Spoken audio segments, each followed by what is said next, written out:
step we take is gonna be on a minefield from 100 different wars. Odds are we're not all gonna make it out of this one. If we don't take that city, World Trade Center's just the beginning. We're teaming up with the general of the Northern Alliance that we know nothing about. General, you show me exactly where we're going. Over the mountains. We take horses. All right, who's ridden before? Anyone? Summer camp when I was 9. Spring break, but I was pretty hammered. Does it have a name? The name. Great, this will be fun. Hello, welcome to What the Flick. I am Christy. That is Matt. It is January, which means you get your annual patriotic blow shit up real good movie. And this time, yeah, there's a lot like Lone Survivor. A lot of these movies come out around this time of year. I don't know why now, but this is the one for 2018. It is called 12 Strong. It is based on a true story, and Matt is going to describe it to you. Yes, 12 Strong is based on the book Horse Soldiers. It is about the previously unknown story of Dagger Squad, a group of Green Berets that went into Afghanistan shortly after the events of 9/11. And it was a 12-man squad. They helped take a particular pass. Very fierce fighting. Again, previously unknown story. It stars Chris Hemsworth, Michael Peña, Michael Shannon, and this is a brutal, gritty, realistic war movie and worth a watch. Let's watch the trailer. We're fighting with horsemen against tanks. The greatest weapon in history is this. There ain't no easy way out. If you die, that's a letter you and your wife are gonna wish you wrote. I made her a promise. I'm coming home. Won't back down. 12 Strong, the declassified true story of the Horse Soldiers.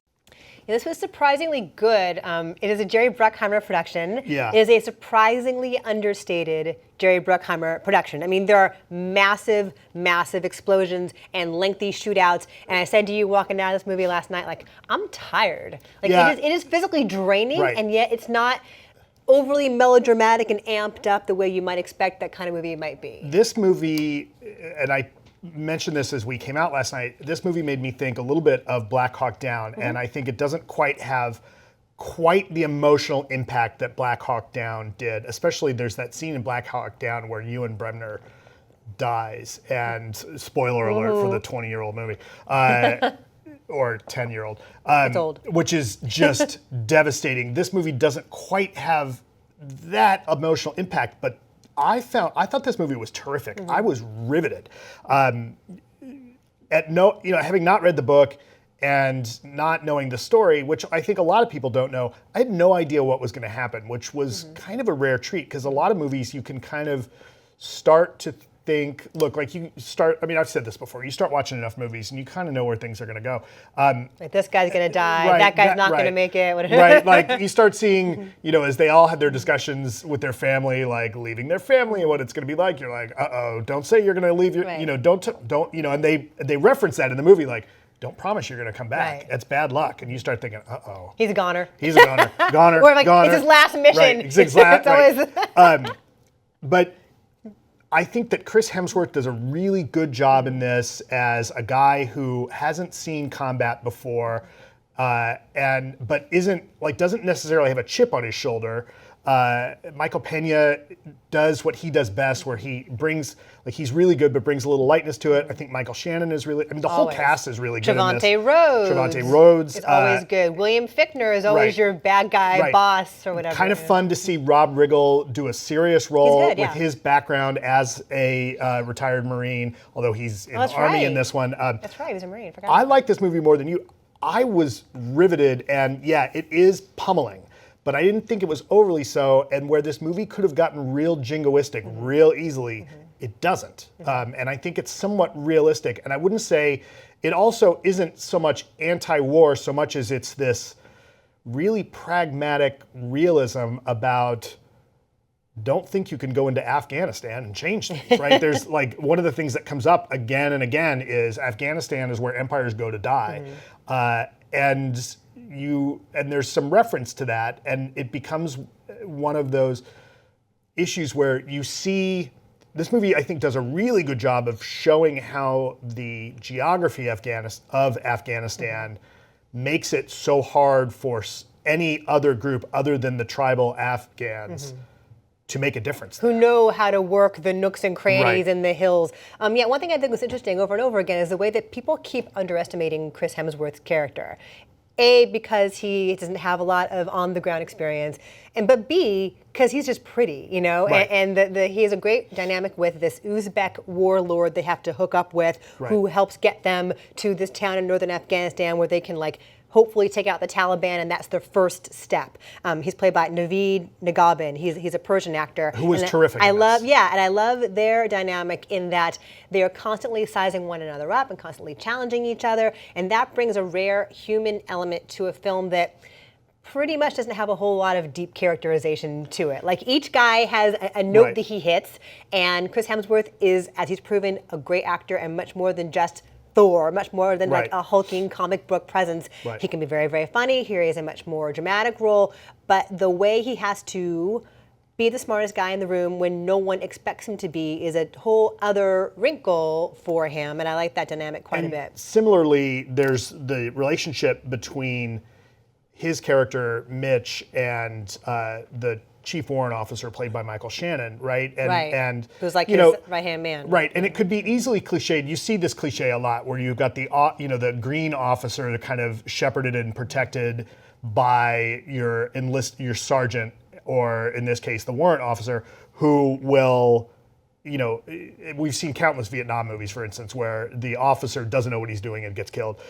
This one, there's a respect and there's a relationship there that feels, go ahead and drink, earned. And it has gravitas too. There's a There's relationship that there too. that I bought that these guys had known each other for months, if not years, before the movie started. Well, right? they'd all worked together. I mean, Right. gone out on missions together. And at the beginning, they have been, sidelined and desk-bound. But I really bought into, there's a part at the beginning where Mitch wants to get back into, as he's been promoted into a desk job and he wants to go back into the field, as a lot of people in the military did after the events of 9/11. And his commanding officer, played by Robert Eagles, is like, nope, too late. And he goes to his warrant officer, played by Michael Shannon, and says, basically, like, I know who will change this. And his chief warrant officer, like, there's that relationship there. There's this really good kind of brotherhood. There's this feeling of not just chemistry, there's a bond there that I think that is more than just what was on the page. Like, the actors really embodied that.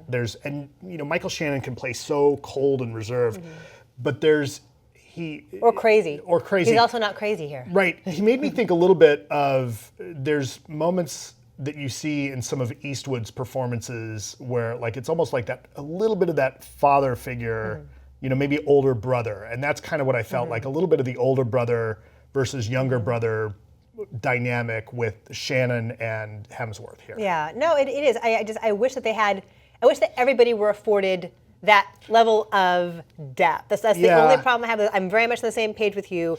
It feels a little long and a little repetitive and a little numbing. You compare it to Black Hawk Down, that's a movie that has nonstop momentum and nonstop tension. And here you have some repetitive kind of giant gunfights and bombings, and it could have been trimmed a bit.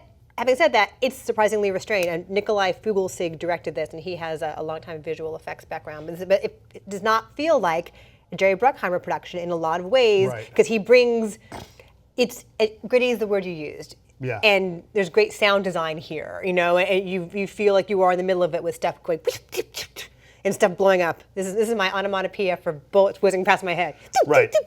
No, it is well made. It just didn't move me deeply. And then there are times where I saw the dialogue coming. Yeah. Like, toward Sure. the end, Sure. there's some kind of predictable, Sure. feel-good stuff that people say. And maybe you need that. Maybe audiences need the catharsis of that. Yeah, I found it didn't a have little lazy at I times. didn't have a problem with that. No? I'll tell you Okay. one thing this movie does is that, and this is having dug into it a little bit and kind of what the book covers, is that these Green Berets were in Afghanistan working with horse soldiers. Like, they were working with mounted cavalry with AK-47s. Like that's the way the Afghans were fighting the Taliban and Al-Qaeda, who were heavily armed. And this movie really shows you like, oh my God, like these guys are on horses going up against tanks. It's a crazy That's sight. insane. The absurdity of them when they first realize, oh shit, these guys have tanks, and then like facing down tanks on horseback. Yeah. It's a crazy sight, and yet in some ways it kind of makes sense because they have a maneuverability, Right. you know, and a speed that a Right. tank does not have. And the movie does a good It's job of crazy. showing, I think, how that works for the terrain, how they can use that tactically to their advantage. I was really impressed with this movie. I guess part of it, my expectations were low. You know, Right, you January. come in January, wide release. You're like, I was really, really impressed with this movie. Okay, well then what's your number? I give it an 8. Okay, I'm I saying was really surprised at how much I like this. Yeah, I'm saying 7, so we're at 7.5. It's a 59% on the tomato meter, which is not really an accurate, reflective number. I think it's probably like a lot of like 2.5s, like 2.5s right there in that middle range. But it is solid, it is noisy, but it's also an inspiring story. These guys were outmanned and outgunned, and they made it. Yeah. Sorry, spoiler. Bye.